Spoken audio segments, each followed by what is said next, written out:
जय हिंद। समझते हैं किसी भी सामान को बनाने के लिए उसकी मात्रा, उसकी गुणवत्ता को किस प्रकार से निर्धारित किया जाता है।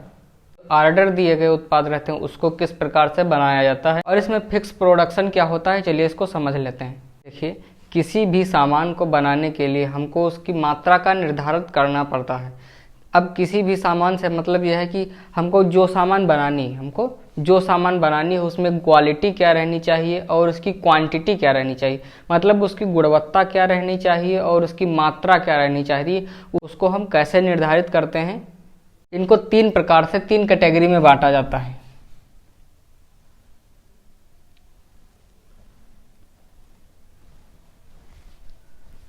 इनको तीन कैटेगरी में बांटा जाता है, जिसमें होता है एक कम मात्रा का उत्पादन, दूसरा रहता है मध्यम मात्रा का उत्पादन और जो तीसरा रहता है होता है ज़्यादा मात्रा का उत्पादन। कम मात्रा में का उत्पादन में क्या होता है, जैसे कि हमको किसी भी सामान को बनाना है और उसकी क्वांटिटी कम रहनी है, मतलब उसकी मात्रा कम रहनी है। जो जॉब टाइप प्रोडक्शन रहता है वो यानी मतलब कम मात्रा का प्रोडक्शन। जॉब मतलब अलग अलग उस प्रोडक्ट को अलग अलग बनाना और थोड़ी थोड़ी मात्रा में, थोड़ी थोड़ी क्वांटिटी में बनाना, उसको ज़्यादा अच्छी क्वालिटी में, उसको कम मात्रा में बनाना। बैच टाइप क्या होता है? बैच टाइप यानी मध्यम मात्रा का उत्पादन वो होता है कि जिसमें हमको क्वालिटी का भी ध्यान रखना पड़ता है और क्वांटिटी का भी ध्यान रखना पड़ता है। मतलब इसमें हम सामान बनाना रहता है, उसकी गुणवत्ता भी लेकर चलनी पड़ती है और उसके साथ जो उसकी मात्रा होती है वो भी लेकर चलनी पड़ती है। मतलब इसमें जो उत्पादन जो जॉब टाइप होता है प्रोडक्शन, जो जॉब टाइप प्रोडक्शन होता है वो बैच टाइप की अपेक्षा में कम होता है। ये वाला कम होता है और ये थोड़ा सा बढ़ जाता है, इसका उत्पादन थोड़ा सा बढ़ जाता है। और जो मास प्रोडक्शन रहता है, ये मतलब मास का मतलब होता है कि ज़्यादा मात्रा में उत्पादन। हमको किसी भी सामान का अगर उत्पादन करना है तो उसका ज़्यादा मात्रा में उत्पादन ही मास टाइप कहलाता है। मतलब इसमें हमको क्वांटिटी की मात्रा ज़्यादा रखनी पड़ती है। अब समझ लेते हैं एक एक करके जो बैच टाइप, जॉब टाइप और मास टाइप प्रोडक्शन होते हैं, इसको हम डिटेल से समझते हैं। देखिए, किसी भी सामान को बनाने के लिए हमको उसकी कैटेगरी निर्धारित करनी पड़ेगी। अगर हम किसी भी सामान को बनाएंगे तो वो कम भी हो सकता है, ज़्यादा भी हो सकता है, सामान अच्छा भी हो सकता है, खराब भी हो सकता है। तो इसलिए हमको किसी भी सामान को बनाने के लिए उसको एक न एक कैटेगरी में रखना पड़ता है। तो हम यहाँ पर तीन कैटेगरियों में डिवाइड कर दिए हैं, जैसे कि एक हुआ कम मात्रा का उत्पादन, दूसरा हुआ मध्यम मात्रा का उत्पादन और तीसरा हुआ ज़्यादा मात्रा का उत्पादन। तो इसमें क्या होता है कि जो कम मात्रा का उत्पादन होता है उसमें जो क्वालिटी रहती है, मतलब उसकी जो गुणवत्ता रहती है वो ज़्यादा हो जाती है। बैच टाइप और ये जो मास टाइप होती है, इसकी अपेक्षा में उसकी क्वालिटी जो होती है, मतलब उसकी जो गुणवत्ता होती है वो सबसे ज़्यादा हाई हो जाती है। मतलब कि कहने का मतलब यह है कि उसको बहुत ही अच्छा प्रोडक्ट बनाया जाता है। अब सीधी सी बात है, अगर मान लीजिए हमको 2 पीस बनाने हैं, हमको इसमें 2 पीस बनाने हैं। अब जब 2 पीस बनाने हैं तो हमको सामान भी भरपूर मात्रा में दिया गया है। अब जब 2 प्रोडक्ट हमको बनाने हैं तो हम स्वाभाविक सी बात है उसमें पूरा जी जान लगा के उस प्रोडक्ट को बनाएंगे और वो प्रोडक्ट स्वाभाविक है अच्छा ही बनेगा। अब इसमें मान लीजिए हमको 10 प्रोडक्ट बनाने हैं, सामान तो दिया गया, मतलब इसमें जब 2 प्रोडक्ट बनाने थे, जब 2 ही बनाने हैं तो इसमें ज़्यादा अच्छा मटेरियल यूज करेंगे। जब ज़्यादा अच्छा मटेरियल यूज करेंगे तो इसका जो प्रोडक्शन होगा वो ज़्यादा अच्छा होगा। इसमें बात करें, इसमें अगर मान लीजिए हमको 10 प्रोडक्ट बनाने हैं, 10 प्रोडक्ट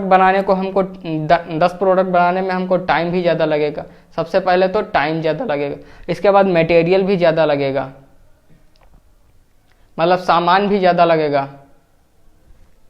तो ये वाला जो उत्पादन होगा, ये वाला जो सामान होगा मध्यम मात्रा का उत्पादन, ये इससे कम होगा।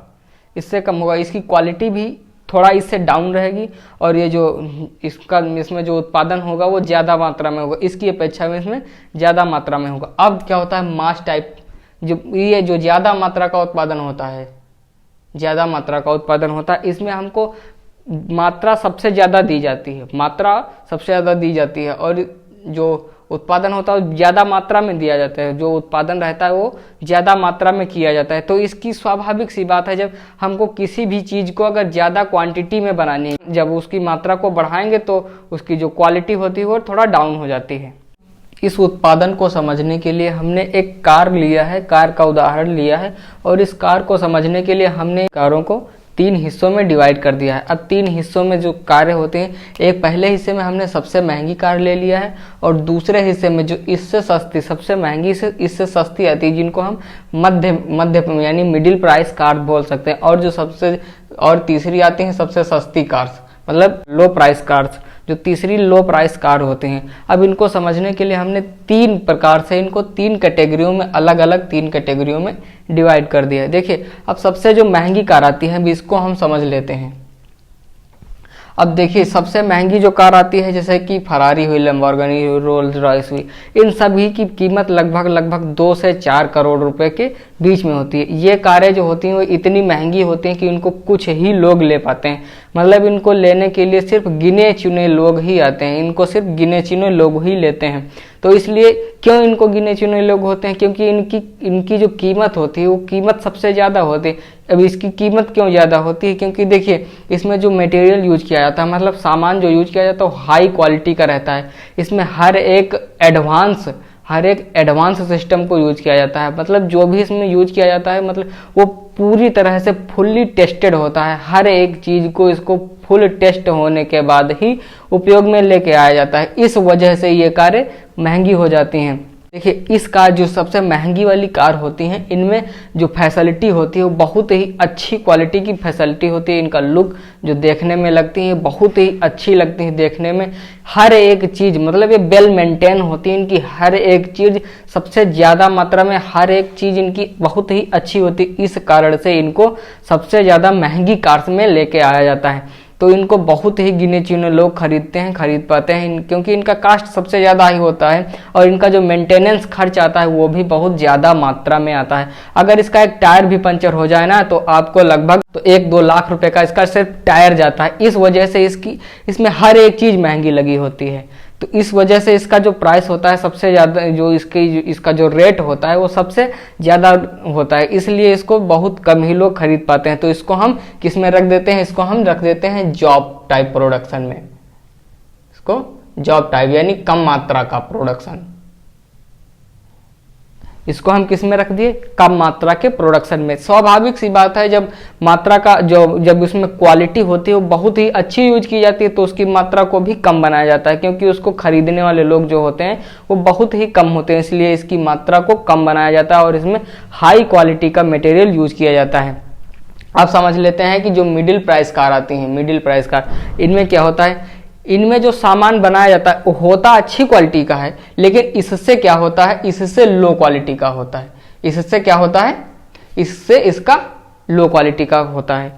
जो बैच टाइप होता है वो जॉब टाइप से कम होता है। रखते हैं इसमें हम उन कारों को रखते हैं जिनका प्राइस लगभग 30 लाख से 50 लाख के बीच में होता है। अब इनमें फैसिलिटी क्या होती है? इनकी अपेक्षा में इनमें कम होती है। स्वाभाविक सी बात है, जब इसका रेट ज़्यादा था तो इसमें हर एक क्वालिटी अच्छी मिलेगी, लेकिन इसमें इसका जब रेट कम है, इसका रेट था 2 से 4 करोड़ रुपए, एवरेज मान लो 3 करोड़ रुपए, इसका 3 करोड़ रुपए था। अब इसका 30 से 50 लाख है, यानी तुम मान लो 40 लाख रुपए, 40 लाख रुपए। जब करोड़ से घट के लाख में आ जा रहे हो तो तुमको क्वालिटी उतनी अच्छी थोड़ी मिलेगी।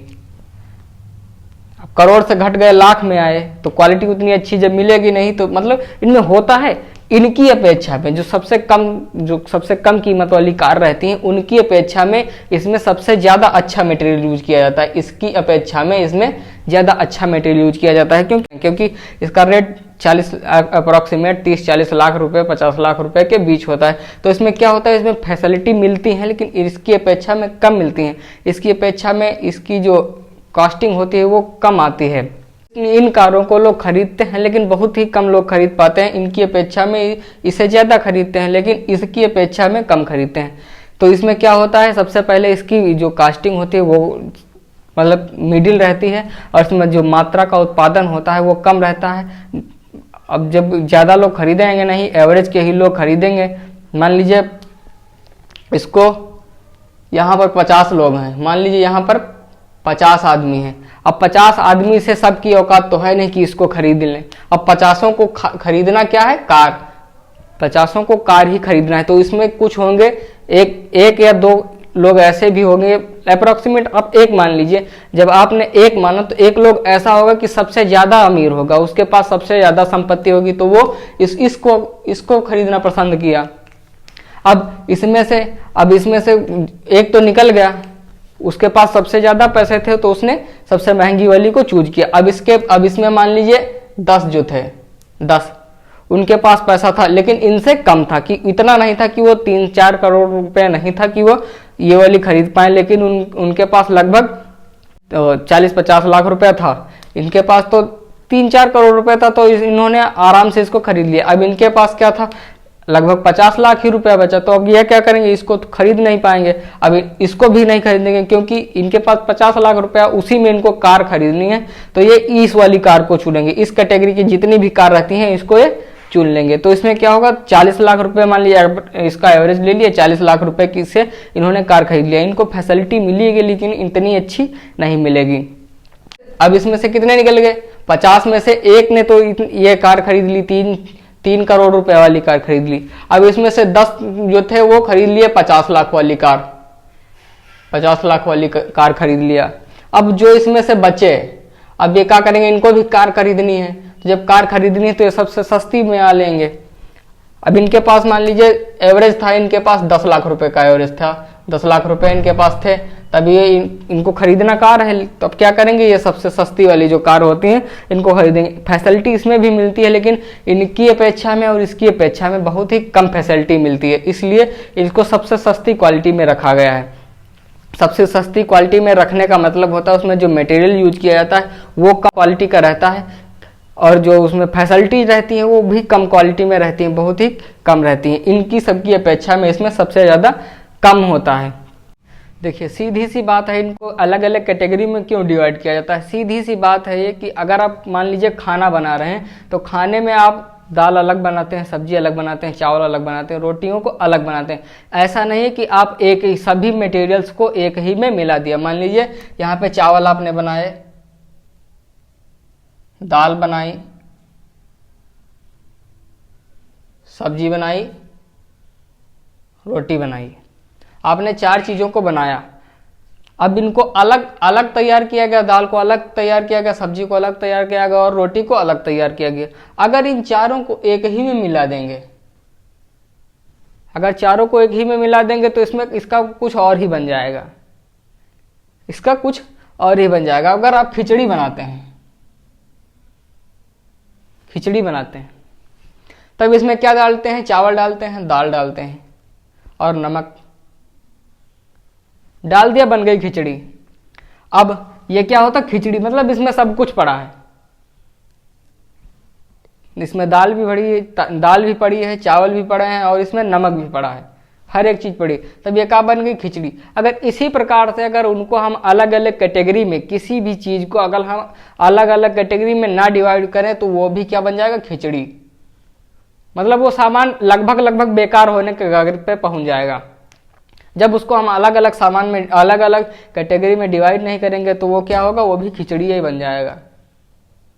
इसलिए हमको जरूरत पड़ती है कि हर एक सामान को हम उसकी गुणवत्ता के आधार पर उसको बनाया जाता है, तो उसको हम अलग अलग बनाते हैं। इसलिए हमको सभी सामान को बनाने के लिए, किसी भी सामान को बनाने के लिए उसकी कैटेगरी को निर्धारित करना पड़ता है, इसलिए हम उसकी कैटेगरी को निर्धारित करते हैं। अब आप इसको एक ग्राफ के जरिए समझिए। यहाँ पर क्या होता है, यहाँ पर हमने क्या रखा है, बढ़ती हुई गुणवत्ता में रखा। जो सामान की क्वालिटी होती है उसको हमने बढ़ते हुए क्रम में रखा है, ऊपर की ओर इसको बढ़ते हुए क्रम में रखा, और इस तरफ जो होती है उसकी मात्रा को दर्शाता है, उसकी मात्रा को दर्शाता है, और इसकी तरफ उसकी क्वालिटी यानी उसकी गुणवत्ता को दर्शाया गया है। अब यहाँ पर क्या होता है, जो हमको जॉब टाइप प्रोडक्शन, मतलब कम मात्रा का जो प्रोडक्शन चाहिए, हमको कम मात्रा का जो उत्पाद रही है उसकी, देखिए अब यहाँ पर जो उसकी मतलब क्वांटिटी होती है, मात्रा जो होती है, वहाँ पर इसको बहुत ही कम रखा गया है, बहुत ही कम रखा गया। और यहाँ पर इसकी जो क्वांटिटी यानी मात्रा होती है इसको कम रखा गया है, यहाँ पर इसकी मात्रा को कम रखा गया। और इसकी यहाँ पर जो क्वालिटी होता है, ये क्वालिटी है, ये क्वालिटी है और इधर क्वांटिटी है।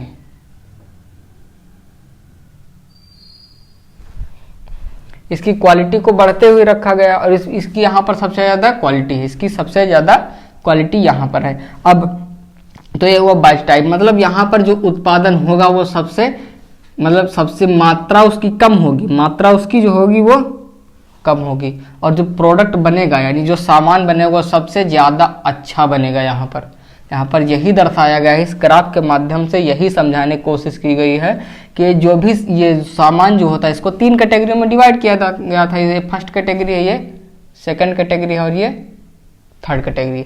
अब फर्स्ट कैटेगरी में क्या है कि यहाँ पर उसकी जो मात्रा होती है इसको कम किया गया है, इसको मात्रा को सबसे कम कर दिया गया है, और यहाँ पर जो इसकी क्वालिटी होती है मतलब इसकी जो गुणवत्ता होती है यहाँ पर उसको सबसे ज़्यादा बढ़ा दिया गया है। तो जो उसकी गुणवत्ता ज़्यादा रहेगी तो सामान स्वाभाविक है सबसे अच्छा रहेगा, वो सामान सबसे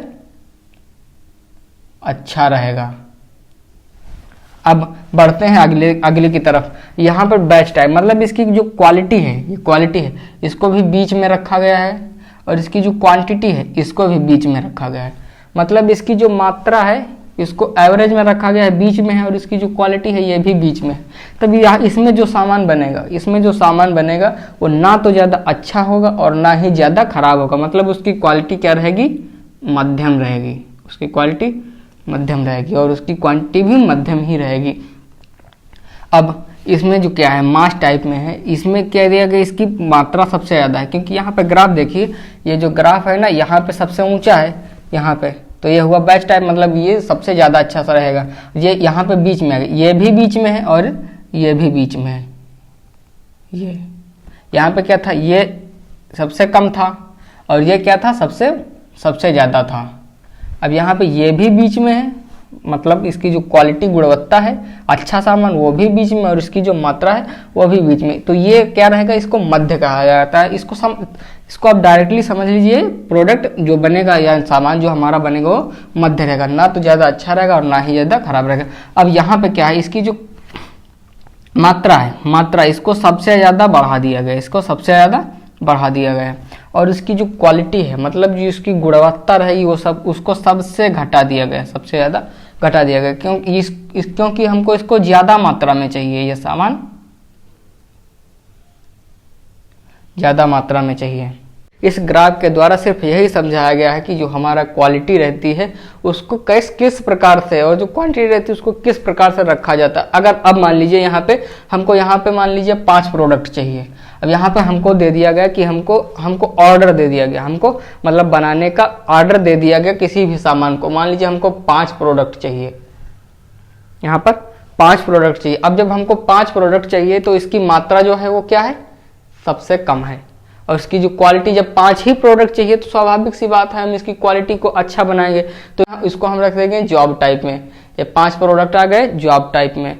अब इसी की जगह पे 5 की जगह पे अगर हमको बोल देता 50 प्रोडक्ट चाहिए, हमको 50 प्रोडक्ट चाहिए, तब क्या करेंगे हम इसको इस कैटेगरी में तो रख नहीं सकते क्योंकि इसकी जो मात्रा है वो ज़्यादा है। तो अब हम क्या करेंगे, इसमें भी नहीं रख सकेंगे क्योंकि इसकी मात्रा बहुत ज़्यादा भी नहीं है, तो हम इसको इसमें भी नहीं रख सकते। तो क्या करेंगे, 50 को ले आके इस बैच टाइप में रख देंगे, मतलब उसको बीच वाले प्रोडक्ट में रख देंगे, मध्यम में रख देंगे। तब क्या रहेगा, हमको क्वालिटी भी सही मिल जाएगी और उसकी क्वांटिटी भी, मतलब उसकी मात्रा भी सही मिल जाएगी और उसकी गुणवत्ता भी अच्छी ही मिल जाएगी, इसलिए हम इसको बैच टाइप में रख देंगे।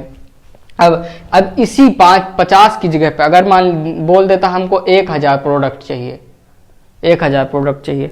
अब जब 1000 प्रोडक्ट की उसने डिमांड कर दी तब हम क्या करेंगे, उसको इसमें तो रख नहीं सकते, 1000 में तो रख नहीं सकते, इसमें भी ले आ नहीं सकते क्योंकि हमने इसको 50 में रखा है, 50 तक की क्वालिटी इसमें निर्धारित किया। मान लीजिए इसकी क्वालिटी हमने 100 तक रख दी, उदाहरण के लिए हम इसको मान लेते हैं, इसमें हमने 100 तक रख दिया इसको, और इसमें हमने 500 तक रख दिया, 100 तक, इसमें 0 से 100 तक रख दिया, इसमें 100 से लेकर 500 तक रख दिया। अब क्या करेंगे, अब इसमें जब हमने 500 तक रख दिया तो इसमें हम 500 से लेके 1000 तक रख देंगे। ये इनकी क्वालिटी को अलग अलग कर दिया। मान लीजिए अब इसमें 5 प्रोडक्ट चाहिए था तो इसने जॉब में कर दिया, मैंने माना है ना 1000 से लेके 100 से लेके 500 प्रोडक्ट तक। अब इसी की जगह पे अगर ये बोल देता कि हमको 200 प्रोडक्ट चाहिए, कितने प्रोडक्ट चाहिए, 200, 50 की जगह पे पहले हमने इसको एवरेज लिया था 100 का, तब हमने 5 को इसमें रखा था और 50 को इसमें रखा था। अब हमने यहां पर एवरेज ले लिया 1000 का।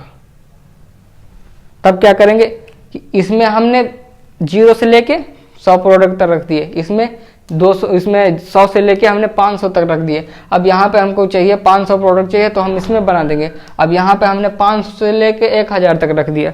अब इसने हमको ऑर्डर कितने का दिया था? 1000 का। इसमें तो रख नहीं सकते, इसमें रख नहीं सकते, इसमें भी नहीं रख सकते क्योंकि मात्रा ज़्यादा है।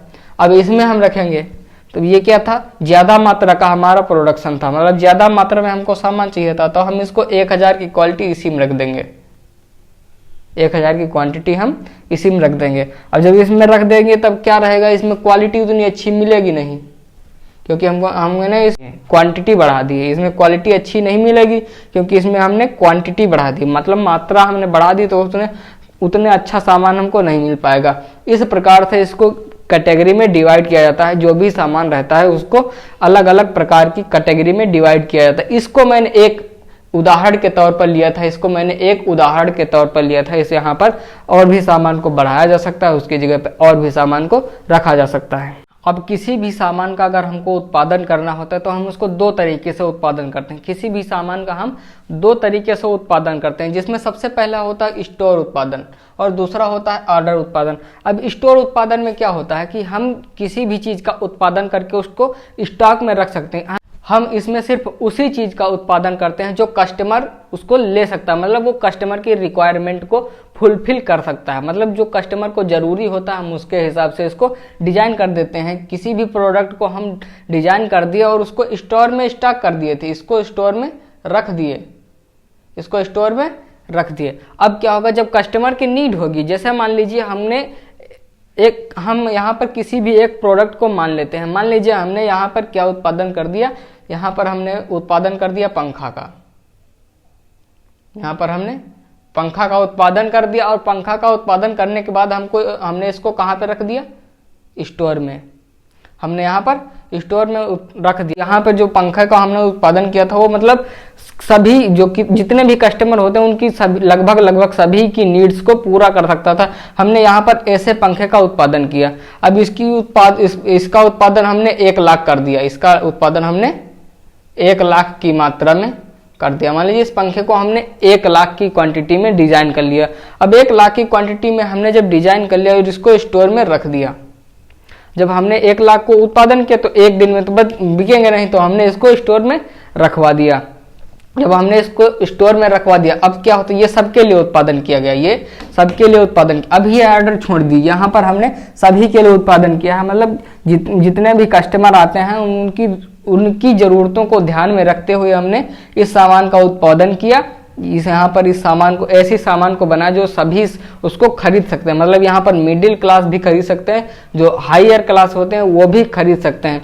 तो हमने इसको स्टोर में रख दिया। अब ये रखा रहेगा स्टोर में। अब जो भी कस्टमर आएगा उसको, मान लीजिए उसको पंखे की जरूरत हुई तो यहाँ से स्टोर से ले लिया।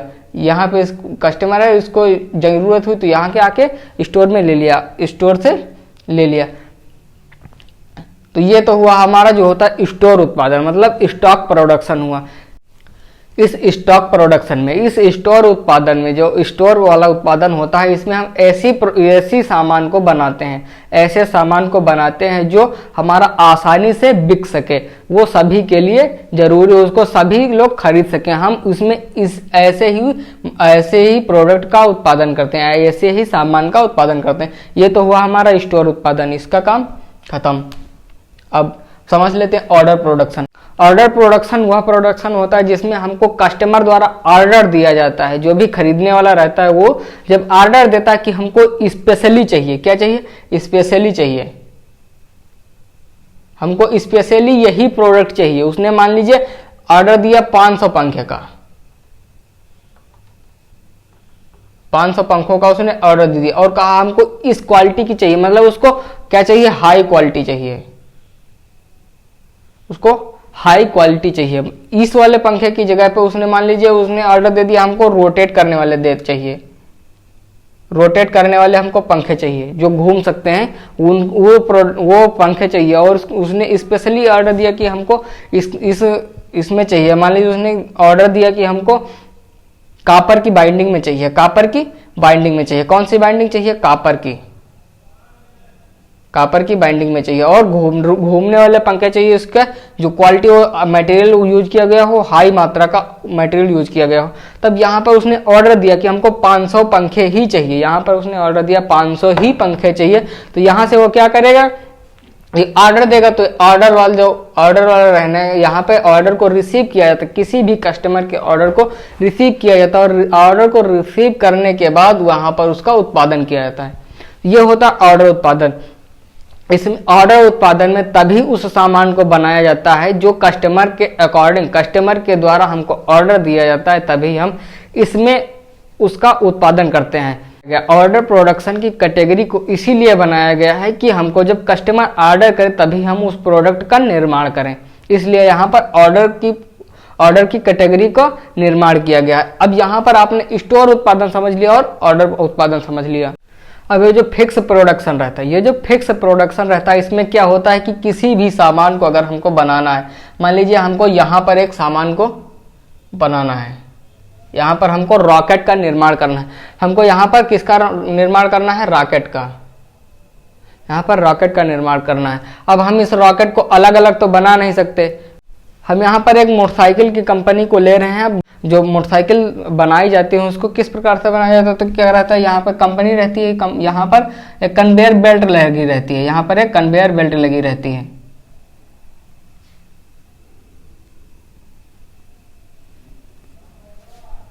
यहाँ पर एक कन्वेयर बेल्ट लगी रहती है।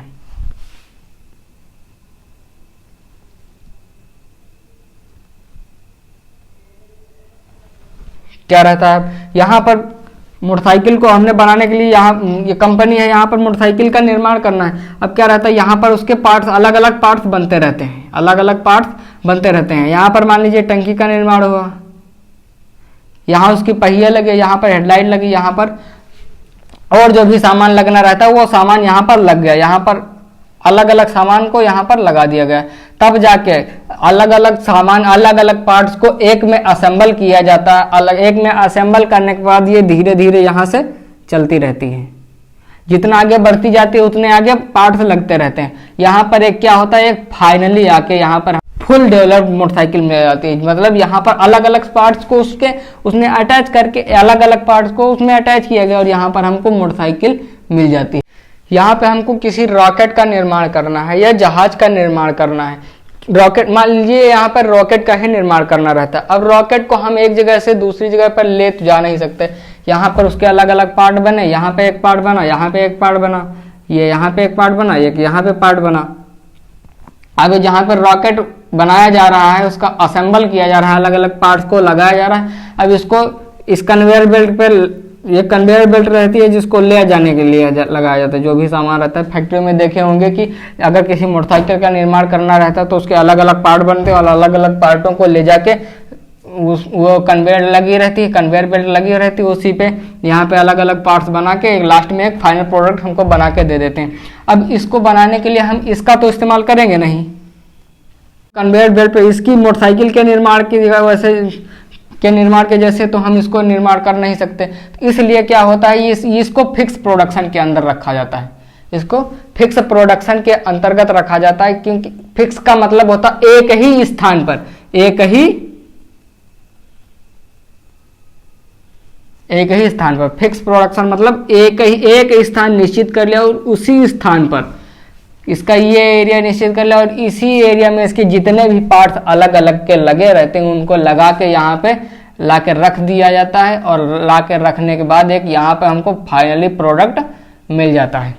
इसको हम फिक्स प्रोडक्शन कहते हैं। यहाँ पर हम इसको फिक्स मतलब एक ही जगह का उत्पादन, एक ही जगह पर किया गया उत्पादन फिक्स प्रोडक्शन कहलाता है। यहाँ पे इसमें हमने एक पार्ट को, जितने भी पार्ट रहते हैं इनको सभी को ले आके इसमें असेंबल किया जाता है, तब जाके एक रॉकेट का निर्माण किया जाता है। जितने भी हमारे जहाज बनाए जाते हैं, सबमरीन्स बनाई जाती हैं, हंटर विमान बनाए जाते हैं, जितने भी रॉकेट का निर्माण किया जाता है वो सब फिक्स प्रोडक्शन के अंदर उसको फिक्स प्रोडक्शन के अंदर ही बनाया जाता है। क्योंकि उसको हम अलग अगर लेके जाते हैं तो उसमें कहीं ना कहीं अगर वो एक जरा भी हिल गया, जरा भी अगर वो हिल गया अपनी जगह से, जरा भी एक भी सूत अगर वो अपनी जगह से हिल गया तो उसके प्रोडक्शन में दिक्कत आ जाएगी और वो फेल हो जाएगा।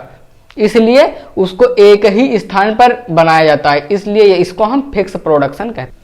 तो इसके साथ हमने इस वीडियो में उत्पादन को समझ लिया कि किस प्रकार से किसी भी चीज का किस प्रकार से उत्पादन किया जाता है, किसी भी सामान को अलग अलग कैटेगरी में क्यों डिवाइड किया जाता है, उसमें job type production, mass type production, batch type production, यानी कम मात्रा का उत्पादन, ज्यादा मात्रा का उत्पादन और मध्यम मात्रा का उत्पादन किस प्रकार से किया जाता है, किसी भी सामान को अलग अलग कैटेगरी में क्यों डिवाइड किया जाता है। इसके साथ हमने ऑर्डर प्रोडक्शन और जो स्टोर प्रोडक्शन होता है उसको समझ लिया, और हमने इसी के साथ साथ ही हमने फिक्स प्रोडक्शन को समझ लिया। इसी के साथ मिलते हैं नेक्स्ट वीडियो में, तब तक के लिए जय हिंद।